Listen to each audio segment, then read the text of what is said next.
The subject tonight is the subject of priests and preachers entering Islam.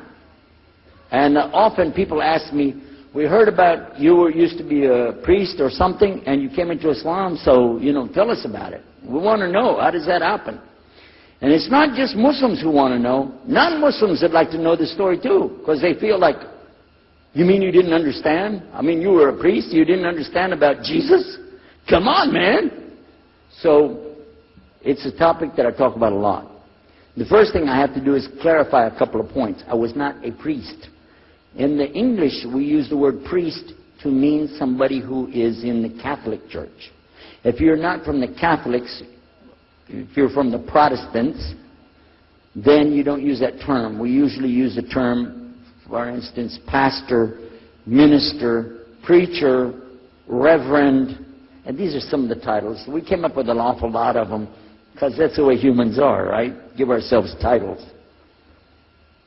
So, I was a preacher and a minister of music. But that doesn't really matter, but just if you're talking to a Christian and you say a priest, he's going to say, oh my God, how is that? And when they find out, oh, you weren't a Catholic, well, that's a lie, then you weren't a priest. So I want to clarify that.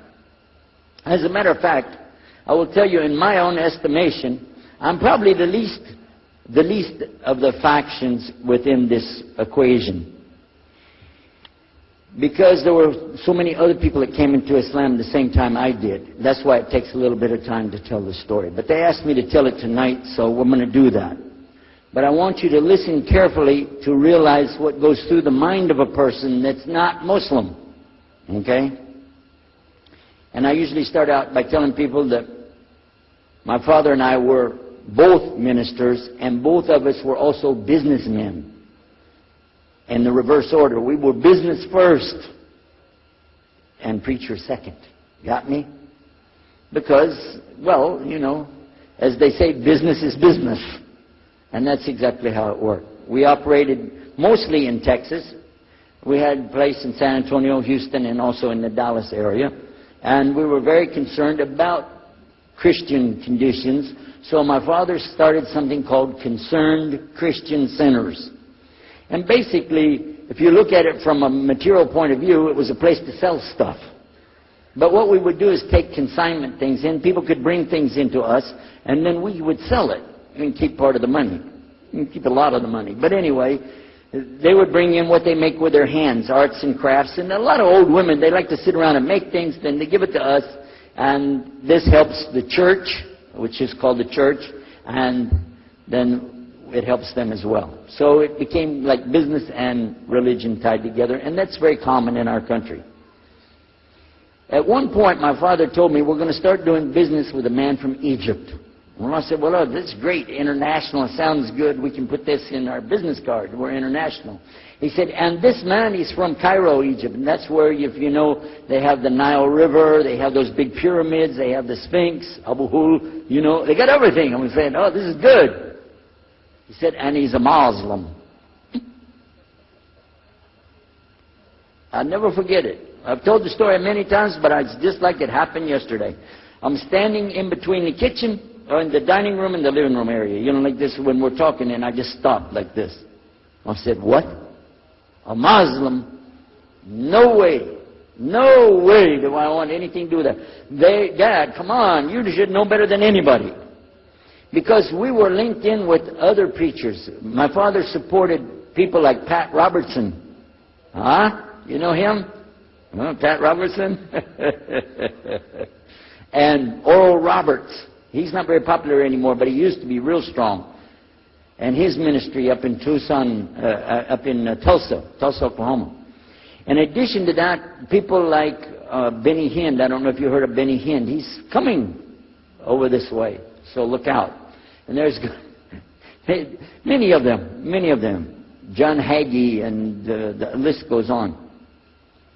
Jerry Falwell, Jimmy Swaggart, some of the names, maybe you heard those before. We know these people. We know all about them. All about them. Okay?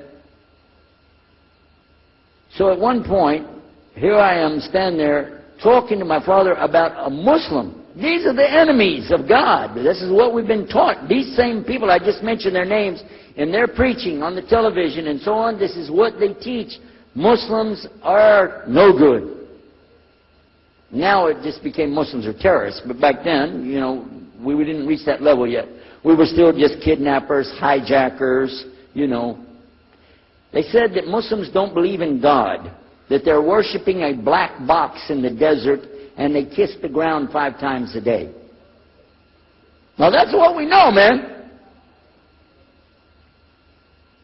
So here's this Muslim going to do business with us. I told my dad, no way, I'm not going to do it. And he insisted. He said, I want you to meet this man. He's very nice. And I said, I don't want to meet him. I never am like this, by the way. But on this case, I said, no. That's one thing I'm going to stand firm against. We're not going to do it. He said, I want you just to meet him. I said, all right. I'll do it for you. I'm going to do it my way. I'm going to go to church. And it's going to be on Sunday. When I come out of the church, I'm going to have my Bible under my arm. I'm going to have the salib. I used to carry a big cross. I'm going to have my cross with me. And I'm going to have my hat that says, Jesus is Lord. And I'm going to have my wife, born-again Christian, with me. And we are going to get this demon, devil, infidel, Muslim, and we're going to show him Jesus. Okay? Well, this is a true story, by the way. So I got up that morning on Sunday, and I was thinking, man, you know. We went to church. Strangely enough, the preacher was preaching out of the Old Testament about salvation coming at the time of David, which really puzzled me, because according to Christianity, it's coming through Jesus. And it really, that opened the door for me, but that comes up later in the story. Why was he saying there's salvation before Jesus? That's interesting. Now, when I get there to my father's store, I'm looking around, you know. I'm looking for somebody wearing, you know, a long white robe and some kind of black, you know, thing over that, with a long beard, and I guess I was looking for me, wasn't I? Anyhow, when I get in there, I don't see this guy. By the way, imama, sword, everything. Ayatollah Khomeini, maybe. This is what I had pictured. I said, where is he? I'm ready. My father said, he's over here. I said, where? I said, here. This is a normal guy. He was normal. He didn't have a beard. He didn't have any hair at all. I said, how do you do? I told him my name. He introduced himself. His name is Muhammad. I said, how do you do? After the niceties of hello, how are you, how's everything, I said, do you believe in God? He said, yes. Oh, yeah? Sure. I said, but do you believe in the God of Moses? He said, yeah. Abraham? Yeah. What about David and Suleiman? He said, yeah.